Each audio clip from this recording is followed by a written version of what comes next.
Good morning and happy Tuesday. Welcome to Whitney in the Wild. I am Whitney, and this morning I am joined by Berta Aldrich, and she is a leader, author, C-suite advisor, speaker, doing a whole lot of amazing things. Bertha, good morning. Thanks for joining me today. Oh, it's such a pleasure. I'm so excited to be here. Yeah, we were just talking about that it's 8 a.m. on a Tuesday after a holiday. So where are you It all is. at? Because we're here and ready to go. We're ready. Yes. So I'm super excited about our conversation today. John Saunders, one of my previous guests on the podcast, connected us, and he was a great guest. So I know you will be too. I just wanted to give you the opportunity as we kind of jump off this morning, our discussion, to tell our listeners a little bit about you and kind of why you do what you do. Mm. Yeah, it's a lot of serendipity, as I think it is with most people's careers. I actually knew, I was one of those oddities that knew from a fairly young age that I wanted to help people manage money. And so I was fortunate enough to have a career where I was actually placed in executive and leadership positions where I helped millions of investors who invested through their employer 401k plan. I got to help them invest and educate them about investing. So I actually got to check that box throughout my career. But I think it was these incredible handful of leaders that I had during that time that also helped me discover these hidden talents and passions and interests, which is what great leaders do. Things like leadership and helping to develop people and help people be successful, and innovation and corporate strategy. And so then I also had an opportunity to kind of flex those muscles along the way. Ended up in the C-suite in a couple different financial services organizations where I was chief marketing officer, chief human relations officer, and head of corporate strategy. So I ended up with this culmination of a career in the C-suite, which was, exactly where I wanted to be. But as life would have it, and I think you said this on one of your prior podcasts, that sometimes life pushes you in a certain direction. Yeah. And you just got to kind of go with it. So during a gap between two of my C-suite roles, I decided that, I had invested so much time and energy into the 1,000+ people that I had led and mentored and sponsored in the workplace. And as a working mom, I stepped back and said, have I done the same thing for our children? And our daughter Lauren was a senior in high school. And so I decided at that time, which I did not understand how difficult this was going to be, but I decided I was going to write her a book, and I was going to tell her everything that she needed to know about the workplace, about navigating and bad bosses and all those things that, these 1,000+ people had experienced in the workplace. Wow. Yeah. And as I began to research, I found these aha moments, and I started sharing it with my colleagues. And it was really through that process that that the book was born. Wow. So I want to get into both maybe the struggles and the excitement of moving from corporate to do this, but I kind of want to sit with the book a little bit. Can you tell me out of that maybe one key takeaway that you shared with your daughter in this book? Yeah, I think the biggest aha moment was I had a hypothesis that women had a more difficult time being successful in the workplace. And although I did find that to be true, what I didn't know, and was the biggest aha in the book, is that 100% of high performers are targeted, bullied, and abused in the workplace. So if you're a woman and you're a high performer, you are the most targeted in the workplace, which means you encounter challenges that others don't. You're taken off your upward trajectory. And it's so far too often women step back and say, you know what, this isn't for me, and I'm going to take myself out of the running. Yeah. Interesting. Because this was a book really to your daughter, what would you say to those women? Because it kind of reminds me of the phrase, if everyone likes you, you're doing something wrong, right? Yeah.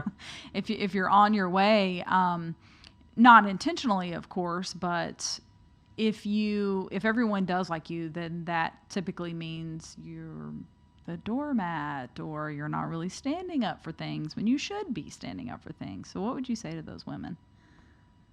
Well, and it took a lot of standing up and challenging and being knocked back down to realize that if you are going to take the path least the path that others aren't, right, that you're going to take the challenges head on, that does come with consequences. Yeah. And because most people don't do it. The people who actually end up rising to the top are the one who take the path of least resistance. Yeah. So if you're going to put yourself out there, you're going to have to take the consequences of that. And that typically means more challenges than others. Yeah. I love that. Okay. So you're in between the C-suite and I'm going to write this book. What did that transition look like? Well, it was a process. And, I had worked since I was 12 years old. And so I had never lost a job before. It was a job elimination after I just won an industry award in December, and my job was eliminated in January. So saying that it was unexpected is an understatement. Yeah. And, and so I had never went through that process before. And so you go through a series of emotions. I think, there's the fear of the unknown. Even though I'm a very positive person, very faith-based, everything gets tested at that moment. And, at one point, I just decided that I was going to make the most of it. And that's where I said, where can I be most productive and help the most amount of people?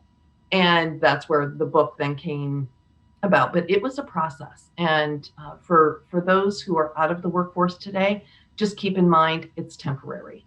And you just have to embrace it and figure out what you can do with it to help your career or help others. Yeah. And I think that's what most people forget is that to get yourself out of a bad situation, if you start helping other people, it makes it go much more quickly. Yeah. I think that's the perfect segue because I love something that you said on your guest information form, which is challenge and bad breaks are opportunities in disguise. You've got to have that power of belief and perspective. Tell me a little bit about that. Yeah, it's so easy, right, to get in the swirl and step into the quicksand and have this, oh, poor me kind of thing, and I'll never get out of this. And really, and women do this more often than men. We have this negative self-talk, and we're not very kind to ourselves. But yet we're kind to other people. And so at one point I had to turn myself around and say, okay, if I was coaching you, what would I say to you? And, a lot of times we don't look back on a successful career or things that we've done for other people. And instead, we look at the negative aspects. So it was really mindfully turning it around and saying, you know what? And I do think, if I remember correctly, there was a friend of mine who said, you need to look at this as if it's the best thing that's ever happened to you. And once you change your mindset and you think that, it's unbelievable what you do differently the very next minute. Yeah. Something I was thinking about through that is, in addition to the book, what is something that you've experienced that, had it not been for that transition in your life, you wouldn't have had experienced that or maybe received that revelation? I think that, we were talking about the year that was 2020. There was a lot of hardship that came through that, but there are probably a lot of people who experienced something that, had it not been for 2020, they wouldn't have gotten that new job or started their own business or, whatever, fill in the blank that 2020 forced them to do. So what was that moment for you? I really do think it was writing the book with just the intention of helping one person, right? Of helping my daughter. And it came out of guilt and mommy guilt. And it came out of, losing a job and all of those things. Yeah.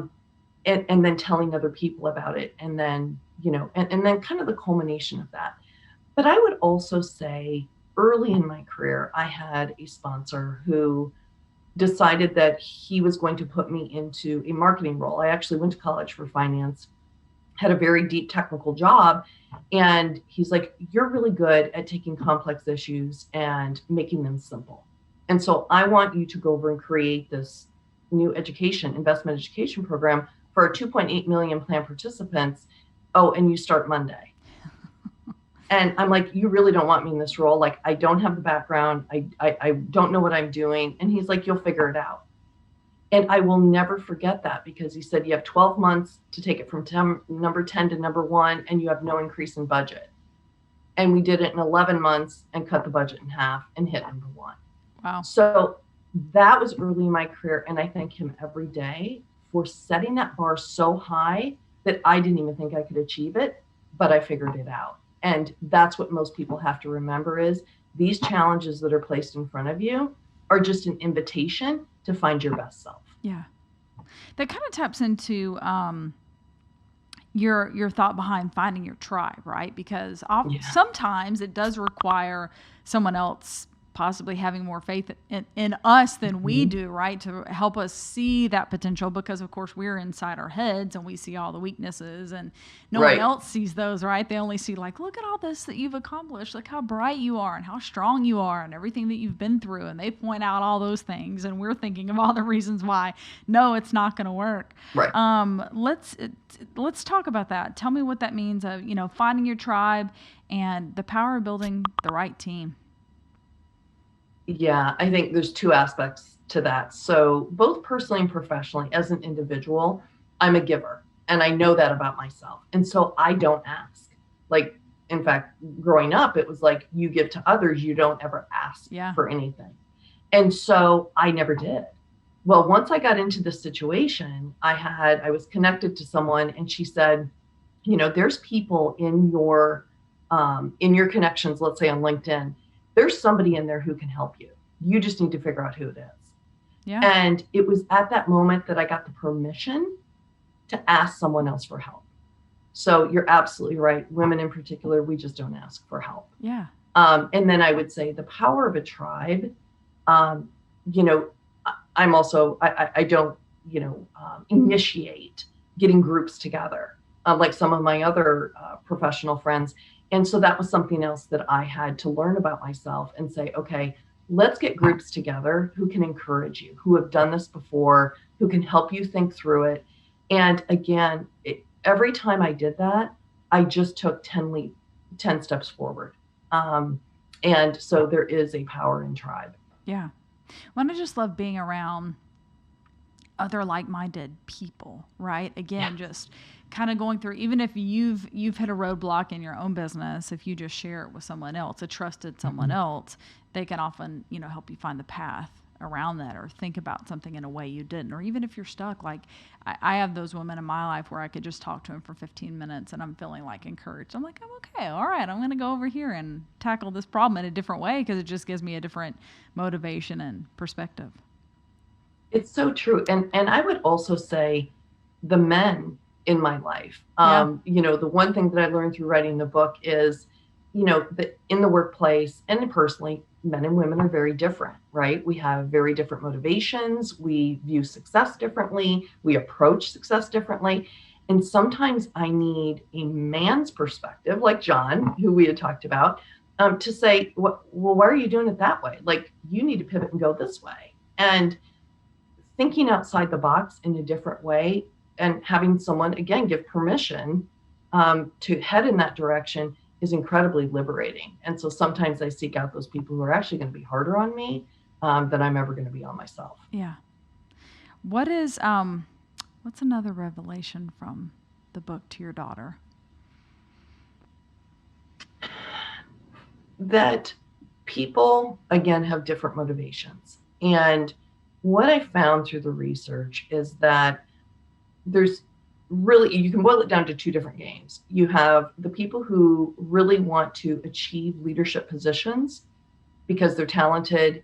They want to lead people. They want to connect people and their highest talents to business impact, right? So that's what a great leader does. But then there's this other group of people who simply want the position and the power that goes with those leadership roles, and they really have no interest in leading people. They just want to make an impact for themselves. And those are the people that the book really describes the tactics that they use to push those top performers off their otherwise upward trajectory. And I would say I walked into corporate America probably a little naive. I was the youngest of 7. We were always expected to be a team, to support each other, to, call each other out, but again, in a positive way. And so I didn't really realize that there were these extremely selfish, motivated people in corporate America who actually prey on the most talented. So I think for her, it was just opening her eyes a little bit to be aware that it does happen, and here's the tactics that they use. Yeah. Because if you understand the tactics, you can actually navigate it a lot better. Right. Well, I asked that because I'm thinking to myself, kind of as we're going through the book and your process for writing it, that I really enjoy getting older. I do too. I mean, there's like the opposite, right? There's like, well, if you're not alive, yes, there's that. But I just feel like you learn so much, and when you're in your 30s, 40s, you've experienced life, right? Like you've been through a little bit of life, and you've scuffed up your knees a little bit, and so you learn these things. But I'm thinking, I'd love just to pull a high schooler and like sit in the seat across from me and let me tell you a couple of things. Let me share you some pain, so you can avoid it. But I'm thinking, like, as a high schooler and college student, would I have listened? It's like that thing, well, your mom says, when you're my age, you're going to know. And you're like, yeah. And you just, your mind never goes there. You never think about it. So how receptive was your daughter to this book? Did you sit her down and were you like, I wrote this for you. It's everything I know. And I'm telling you, if you just read through this and take some of these to heart, your life's going to be that much easier. I know you're this young, but believe me, Mama knows. Oh, it's so funny, right? Because I actually had a friend who said, we need to start a mom group where we swap daughters, because my daughters will listen to you, but my daughters won't listen to me. Yeah. Yes. And so I would say Lauren was incredibly supportive. When I approached her and I said, listen, she didn't know that I was writing this book for her. Yeah. She just knew that I was doing something. And so I approached her and I said, listen, I'm writing this book for you. People are telling me it's going to help more people. Would you be okay if it was published? And she said, Mom, if it's going to help more than just me, absolutely. So incredibly proud mom moment then. And then once the book was published, people were asking me, has she read it? And so I asked her, I said, have you read it? And she said, I read the acknowledgments in the first chapter. And I said, okay. So you're absolutely right. You know what? She's still in college. She's still learning. But what I can do is infuse some of the key learnings as she hits challenges, even in her groups, right? And, she's in a sorority and all those things. She's learning how to be a leader throughout this process. I can actually infuse a little bit of what's in the book, and she doesn't even know it. So don't anybody tell her. Yeah. Okay. We won't tell her. Awesome. Well, and that's the book that's behind you, The Talent Shift. It is. Awesome. And it's available on Amazon. It is. And Barnes & Noble, Target, Walmart, across the globe. Perfect. Awesome. Well, Berta, I appreciate you joining me this morning. If one of our listeners wants to get in touch with you or learn more about you, how can they do that? Absolutely. You can follow me on LinkedIn, Twitter, or Instagram, or you can visit bertaaldrich.com, and there's a place there where we can connect. Awesome. I appreciate you so much joining this morning. I'm going to go get a copy of this book because I want to know all the inside secrets. There's probably some I haven't learned yet. Awesome. Well, I hope it helps, and I hope it helps your listeners as well. Absolutely. And we'll place links to everything as well so that you all can get connected with Berta Aldrich and pick up her book. And tomorrow, see, I'm still on holiday time. It's Tuesday morning. Join us again. We'll have a new show. We'll see you then.